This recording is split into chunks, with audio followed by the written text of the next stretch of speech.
ഞാനിപ്പോൾ ആരൊക്കെ വോട്ട് ചെയ്തെന്ന് പറയണ്ടല്ലോ. സ്ഥാനാർത്ഥി നമ്മുടെ അടുത്ത് തന്നെ ഉണ്ട്. വോട്ട് ചെയ്തു.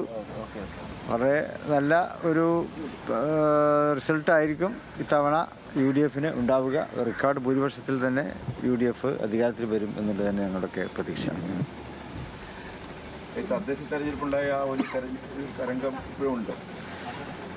അതെ, കഴിഞ്ഞ ലോക്സഭാ തെരഞ്ഞെടുപ്പ് മുതലുള്ള തരംഗമാണ്. ലോക്സഭാ തെരഞ്ഞെടുപ്പിലും ഐക്യ ജനാധിപത്യ മുന്നണിക്ക് വലിയ വിജയം ഉണ്ടാക്കാൻ പറ്റി. അന്ന് ക്വാർട്ടർ ഫൈനൽ എന്നാണ് പറഞ്ഞത്. പിന്നെ സെമി ഫൈനലിലെത്തി, അതായത് തദ്ദേശ തെരഞ്ഞെടുപ്പ്. അതിലും നല്ല വിജയം കൈവരിക്കാൻ കഴിഞ്ഞപ്പോൾ ഫൈനലിൽ നല്ല ഗോളടിച്ചുകൊണ്ടിരിക്കുകയാണ് ആളുകൾ UDF അനുകൂലമായിട്ട്. തൂത്തുവാരും നല്ല റിസൾട്ട് തന്നെ ഉണ്ടാവും. ഏതായാലും റെക്കോർഡ് ഭൂരിപക്ഷം ഉണ്ടാവും. കഴിഞ്ഞ തവണകളിലൊക്കെ ഉണ്ടായതിനേക്കാൾ നല്ല റെക്കോർഡ് ഭൂരിപക്ഷത്തോടെ തന്നെ UDF ജയിക്കാൻ പറ്റും. ഭൂരിപക്ഷം സീറ്റ് ഞങ്ങൾക്ക് ഞങ്ങൾ 27 സീറ്റ് മത്സരിക്കുന്നുണ്ട്. അതിൽ ഭൂരിപക്ഷം സീറ്റുകൾ ഞങ്ങൾ വിജയിക്കും. അല്ല, അത് തന്നെയാണ് താങ്കൾ പറഞ്ഞാണ് അതിൻ്റെ ഒരു സംഗതി. ഈ തവണ ഏത് സീറ്റ് തോൽക്കുമെന്ന് ചോദിച്ചാൽ അങ്ങനെ പറയാൻ കഴിയില്ല. കാരണം എന്താണെന്ന് വെച്ച് കഴിഞ്ഞാൽ എല്ലായിടത്തും നല്ല മത്സരം നടക്കുന്നുണ്ട്. അപ്പോൾ ബഹുഭൂരിപക്ഷം സീറ്റുകളും ലീഗ് നേടും. UDF താങ്കൾ പറഞ്ഞത് തന്നെയാണ് അതിൻ്റെ കണക്ക്. എല്ലാവരും ഒരേ കണക്കാണ് ഏകദേശം പറയുന്നത്. അപ്പോൾ അതിലെന്തോ ഉണ്ട് നിങ്ങൾ കരുതിയാൽ മതി.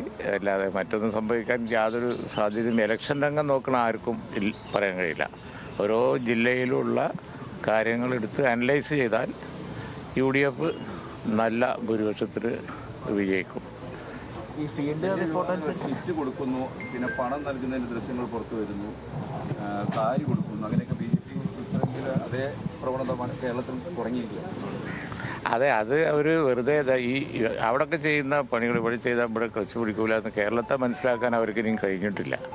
അതാണ് ഒരു ഇലക്ഷനിൽ ഒരു അക്കൗണ്ട് തുറക്കും, പിന്നെ അക്കൗണ്ട് ക്ലോസ് ആവും, പിന്നെ അക്കൗണ്ട് തുറക്കും എന്നാണ് ഈ ഗതികേടിൽ പോലും നിൽക്കുന്നതിൻ്റെ കാരണം. അതാണ്, അല്ലാതെ ഒന്നും കേരളത്തിൽ സംഭവിക്കാൻ പോകുന്നില്ല. വീണ്ടും ചോദ്യം അതിലേക്ക് വന്നല്ലോ.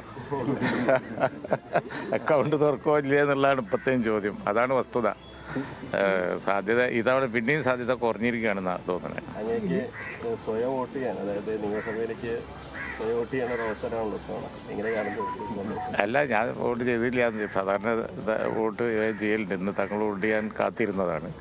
കാരണം തങ്ങൾ ഇരിക്കാട് വോട്ട് ചെയ്യാൻ സാധ്യത. അപ്പോൾ തങ്ങളെ വെയിറ്റ് ചെയ്യിപ്പിക്കണ്ടെന്ന് വിചാരിച്ചു. തങ്ങൾ വോട്ട് ചെയ്ത് പിന്നെ പോയി സാവകാശം ചെയ്യാമെന്ന് നിൽക്കുകയാണ്. ഇവരൊക്കെ ഉണ്ട്. പാണക്കാട് കുടുംബം മുഴുവൻ ഇവിടെ നിൽപ്പുണ്ട്. ഒക്കെ എനിക്ക് വോട്ട് ചെയ്യാനാണ് സാധ്യത. ഞാനിവിടെ കൗൺസിലറായ കാലത്ത് ഫസ്റ്റിൽ തങ്ങൾ എനിക്ക് വോട്ട് ചെയ്തത് സിയാബ് തങ്ങൾ. ഇപ്പം പേരക്കുട്ടി വരെ എനിക്ക് വോട്ട് ചെയ്യുന്നുണ്ട്. അതിൻ്റെ ഒരു അഭിമാനത്തിലാണ് ഞാൻ. ലീഗിന്റെ റെക്കോർഡ് തിരുത്തുമോ? ലീഗിന്റെ സീറ്റുകളുടെ എണ്ണത്തിൽ സാധ്യത ഉണ്ട്, നല്ല സാധ്യത ഉണ്ട്. കാരണം വെച്ചാൽ ഇത്തവണ 27 വളരെ നല്ല ഫൈറ്റാണ്. കിട്ടാത്ത സീറ്റുകളിലൊക്കെ ഫൈറ്റാണ്. ഇപ്പോൾ LDF കൺവീനർ മത്സരിക്കുന്നവർക്ക് അതുപോലുള്ള സീറ്റുകളിലൊക്കെ വമ്പൻ ഫൈറ്റാണ്. അതുപോലെ നമ്മുടെ എടുത്തു പറയുകയാണെങ്കിൽ ഒരുപാട് സീറ്റുകളുണ്ട്. അപ്പോൾ അതുകൊണ്ട് അതൊക്കെ ജയിച്ചു വന്നാൽ തീർച്ചയായിട്ടും റെക്കോർഡായിരിക്കും. ഓക്കെ. PK കുഞ്ഞാലിക്കുട്ടിയും പാലക്കാട് സാദിഖ് അലി തങ്ങളും ഇപ്പോൾ മാധ്യമങ്ങളോട് പ്രതികരിച്ചു. അവർ രണ്ടുപേരും വോട്ട് രേഖപ്പെടുത്തിയതിന് ശേഷമാണ് മാധ്യമങ്ങളോട് പ്രതികരിച്ചത്. വളരെ വേഗത്തിൽ തന്നെ, അതായത് 7 ആയിട്ടുള്ളൂ ഇപ്പോൾ സമയം.